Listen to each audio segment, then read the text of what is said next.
திரு ஸ்ரீராம், இங்க இந்த திட்டத்தை முற்றுமுதலமா எதிர்க்கல. ஆனா இதுல சில இருக்கக்கூடிய குறைகளை சுட்டிக்காட்டி அதை சரி செய்யணும் அப்படிங்கிற அந்த கோரிக்கை வைக்கப்படுது. ஆனா அந்த கோரிக்கையை, பரிந்துரையை மத்திய அரசு ஏற்காதது ஏன்? சுருக்கமா.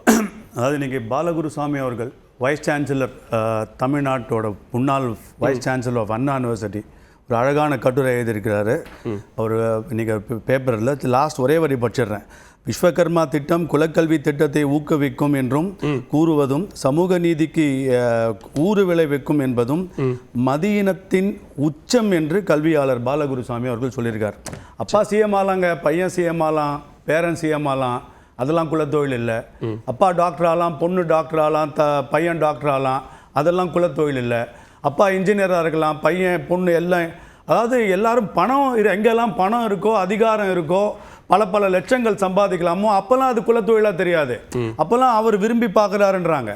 இப்போ ஒரு தொழிலை ஒன்று சொல்கிற போது, இப்போ ஒரு கம்பெனி நடத்துகிறாரு, பெரிய இப்போ இந்த கம்பெனி நடத்துகிறாரு. இந்த கம்பெனி நடத்துவர், உங்கள் டிவி கம்பெனி நடத்துவர் வந்து நாளைக்கு யார் எடுத்துன்னு வந்து அங்கே வைப்பார்?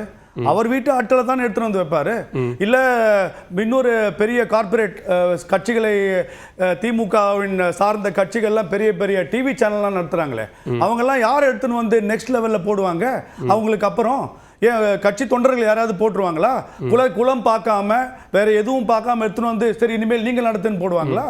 எல்லாத்துக்கும் ஒரு அரசியல் குலத்தொழில் தான் அப்படிங்கறத நீங்க ஒத்துக்கிறீங்க? இல்ல உங்க குலத்தொழிலை நீங்க அதுல ஒத்துக்கினா இதுலயும் ஒத்துக்கோங்கன்னு சொல்ல வரீங்க. குலத்தொழிலை நீங்க உங்களுக்கு வசதிக்காக இன்டர்பிரேட் பண்றீங்கன்னு சொல்றேன். இல்ல பணக்காரர்கள் நீங்க அதை அங்கீகரிக்கிறீங்கன்னு தான் அர்த்தம். நீங்க அது மாதிரி பார்வையை ஒரு மட்டமான பார்வையை பாக்குறாங்கன்னு சொல்றேன். மட்டமான பார்வை தான் உங்க பெர்செப்ஷன் சொல்றேன். இல்ல நீங்க உங்க பெர்செப்ஷன் சொல்றீங்க. நான் என்ன கேக்குறேன்? இல்ல நான் குறிக்கல மட்டும் நீங்க குறிக்கல நாகரிகம் இல்ல பாலா. இல்ல மட்டமான வார்த்தைகளை பயன்படுத்தாதீங்க. இல்ல அந்த வார்த்தையை பயன்படுத்தாதீங்க. நீங்க சொன்னதெல்ல கேக்குறேன். நீங்க பாத்தீங்கன்னா மக்கள் உங்களை ஏற்க மாட்டாங்க. இல்ல அதெல்லாம் ஒண்ணும் இல்ல. பொறுமையா இருங்க. நான் பேசுறேன். நான் ஒரே பேசுற போதெல்லாம் அவ்வளவு அமைதியா நான் இப்போ அமைதியா ஆரம்பிக்கும் போதே நீங்க வந்து உள்ள அமைதியா தான் இருக்கேன். ஆனா எல்லா வார்த்தையும் அக்செப்ட் பண்ண முடியாது. நான் அமைதியா தான் இருக்கேன். தமிழகத்துல ஊடகங்கள் எல்லாம் இல்ல வேண்டாம். நீங்க நிறைய காரணம் கற்பிக்கிறீங்க.